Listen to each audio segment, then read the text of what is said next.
ஐயனார் துணை அடுத்த வர எபிசோடில் பார்த்திங்க அப்படின்னா, இந்த மாதிரி நிலா வந்து தன்னோட குடும்பத்துக்காக நான் பூஜை பண்ணுறேன் அப்படின்னு சொல்லிட்டு கோவில் முன்னாடி எல்லாரும் முன்னாடியும் பார்த்திங்க அப்படின்னா ஒத்துக்கிட்டு இருந்திருப்பாங்க. ஆனால் அந்த பூஜை என்னன்னே சொல்லிட்டு அவங்களுக்கு தெரியாது. அந்த பூஜை கோவிலை சுற்றி தீச்சட்டி எடுத்துகிட்டு வரணும் அப்படின்னு சொல்லிட்டு அங்கே இருக்க பூசாரி சொன்னதுக்கப்புறம் நிலா ரொம்பவே ஷாக் ஆயிடுவாங்க. இந்த மாதிரி பூஜைலாம் என்னால் செஞ்சதில்லை, நான் செய்யவும் முடியாது, என்னால் அந்த சூடெல்லாம் தாங்க முடியாதுன்னு சொல்லிட்டு நிலா வந்து சொல்லிடுவாங்க. இதுக்கப்புறம் பார்த்திங்க அப்படின்னா திரும்ப வந்து கார்த்திகோட அம்மா வந்து நான் தான் சொன்னேன்ல உன்னாலலாம் அதை செய்ய முடியாதுன்னு சொல்லிட்டு ரொம்பவே கிண்டல் பண்ணி நிலாவை பேசுவாங்க.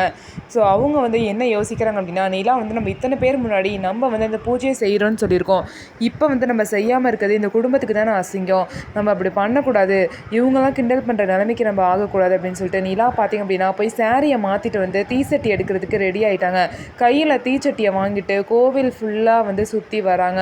சுற்றி வந்து பார்த்திங்கன்னா அவ்வளோ சூடையும் தாங்கிக்கிட்டு நிலா வந்து பார்த்திங்க அப்படின்னா சுற்றி வேண்டுதலை முடிச்சுட்டாங்க. அந்த பூஜையை முடிச்சதுக்கப்புறம் பார்த்திங்க அப்படின்னா சோழன் வந்து அவங்க கையை பார்க்குறாங்க. கையெல்லாம் செவந்திருக்கு, இதனால நான் சொன்னேன் வேணான்னு சொல்லிட்டு, கேட்டிங்களா அப்படின்னு சொல்லிட்டு அவங்க கையில் ஐஸ் க்யூப் வந்து வச்சு விடுறாங்க.